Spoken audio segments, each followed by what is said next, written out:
Yes, Nandakumar here. What? ശരി.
വാറസ്റ്റുകാർ വരുന്നു, ഓടിക്കോ.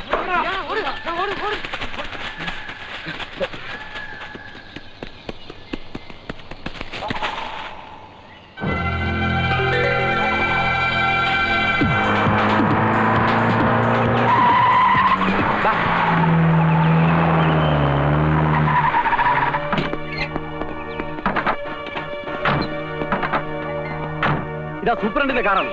അവൻ ഇവിടെ എവിടെയെങ്കിലും തന്നെ കാണും. കമോൺ.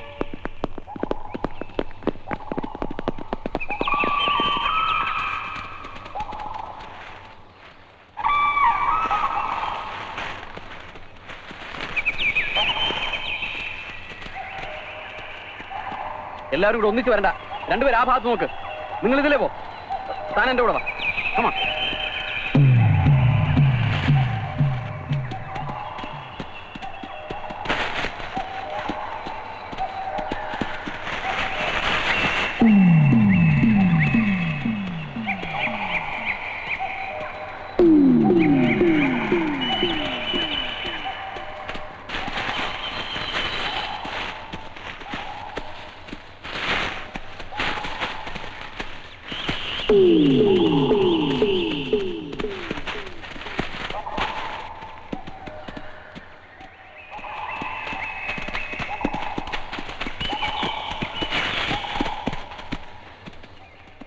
ഇനി അങ്ങോട്ട് തിക് ഫോറസ്റ്റ് ആണ് സാറേ. സർച്ച് ലൈറ്റ് ഇല്ലാതെ പോകാൻ ബുദ്ധിമുട്ടാണ്.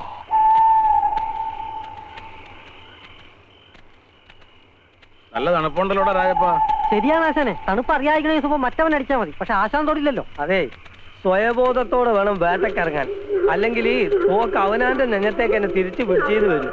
വെടി വയ്ക്കാൻ അറിയാവുന്നവൻ എത്ര അടിച്ചാലും ഉന്നം പഴക്കില്ല. അതൊന്നും നീ പറയണ്ട.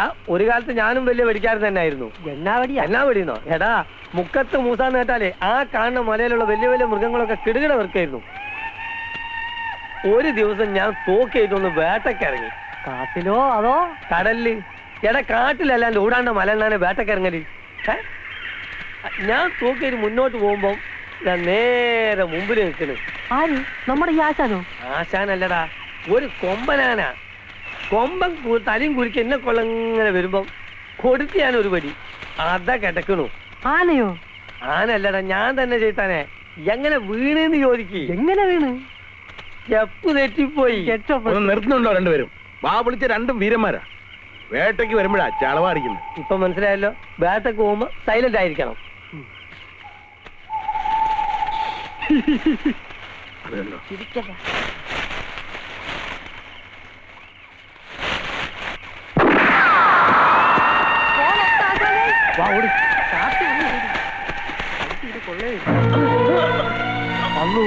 ചതിച്ചല്ല ആശാനെ.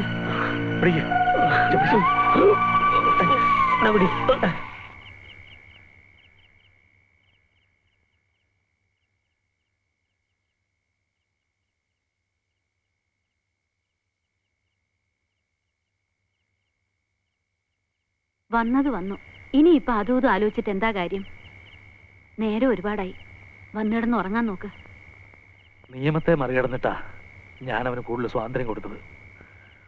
എന്നോട് ഈ കള്ളന്മാരെയും കൊലയാളികളെയും കൊണ്ട് ജോലി ചെയ്യിക്കുമ്പോ ഒക്കെ മോള് പറയാറുള്ളതാ വേണ്ട വേണ്ടാന്ന്. അതുകൊണ്ട് അവർ രക്ഷപ്പെടാൻ സൗകര്യം ചെയ്ത് കൊടുക്കുക വേണ്ടത്.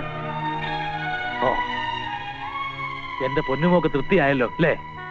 ഡാഡി തന്നെയല്ലേ എന്നോട് പറഞ്ഞത് ആ ഡോക്ടർ നിരപരാധിയാണെന്ന്. അയാളുടെ അവസ്ഥയെക്കുറിച്ച് ആലോചിച്ചപ്പോ എനിക്കറിയാം ഞാൻ ചെയ്തത് വലിയൊരു തെറ്റാണെന്ന്. അതിനുവേണ്ടി എന്ത് പ്രായശ്ചിത്തം വേണേലും ഞാൻ ചെയ്യാം.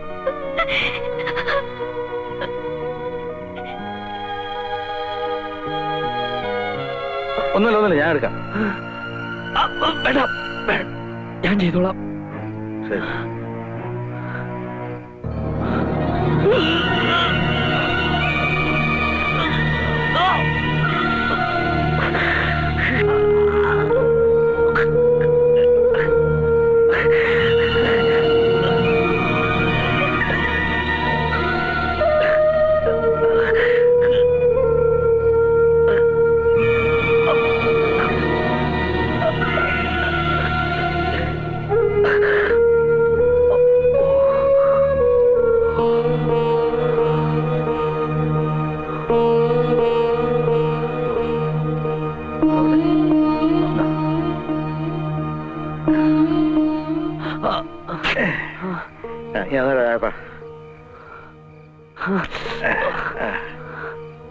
മുറിവണക്കിയ എളുപ്പം കഴിഞ്ഞോളൂ.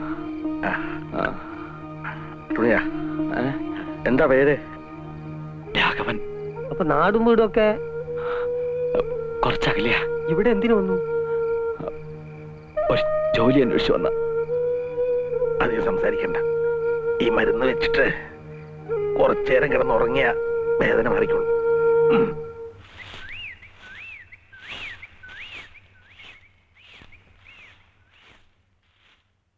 ആ, നീ നേരത്തെ എണീറ്റ് ഇങ്ങോട്ട് പോന്നില്ലേ? നേരത്തെയോ? മണി എത്രയെന്നാ വാപ്പേന്റെ വിചാരം? പോരാന്നേരം ഒരു 100 വട്ടം ഞാൻ വിളിച്ചു. അതിനെങ്ങനാണ് മോളെ? ബാപ്പ നേരം വെളുക്കാൻ കാലത്തല്ലേ വന്ന് കിടന്നത്? പിന്നെ നേരം വെളുക്കോളം മലമറക്കിലല്ലേ പണി. ഇതൊക്കെ എന്നോട് പറഞ്ഞിട്ട് എന്ത് കാര്യം? അന്റെ ഉമ്മക്കല്ലേ അറിയുള്ളൂ ബാപ്പന്റെ ശൂരത. കാട്ടാന കാട്ടുപോത്ത്, കരടി പാമ്പ് കാട്ടുപോയി. ഇതൊക്കെ ഒരു കാലത്ത് മുക്കത്ത് മൂസാന്ന് കേട്ട കിടുകിട്ട വർക്കായിരുന്നു. മനസ്സിലായില്ലേ? മതി, രാവിലെ തന്നെ ബാപ്പ ഇങ്ങനെ ഉണ്ടയില്ലാത്ത വെടിവെക്കല്ലേ. ആ, അതുപോട്ടെ. വേലാശാൻ എണീറ്റുണ്ടോ? എഴുന്നേറ്റ് അടുക്കളയിലുണ്ട്. ആ, ഒന്ന് പോയി നോക്കട്ടെ.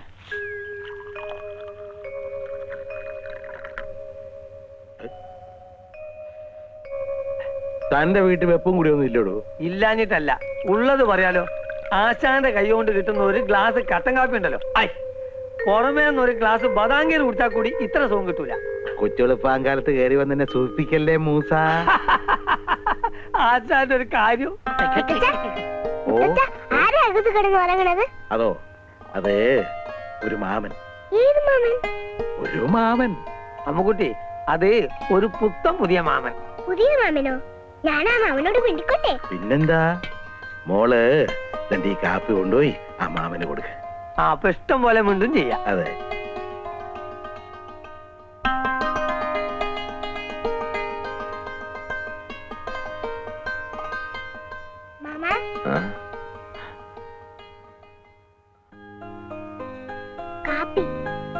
മോളുടെ പേരെന്താ? അമ്മു. മോള് ഇവിടെ? എന്റെ വീടാ ഇത്.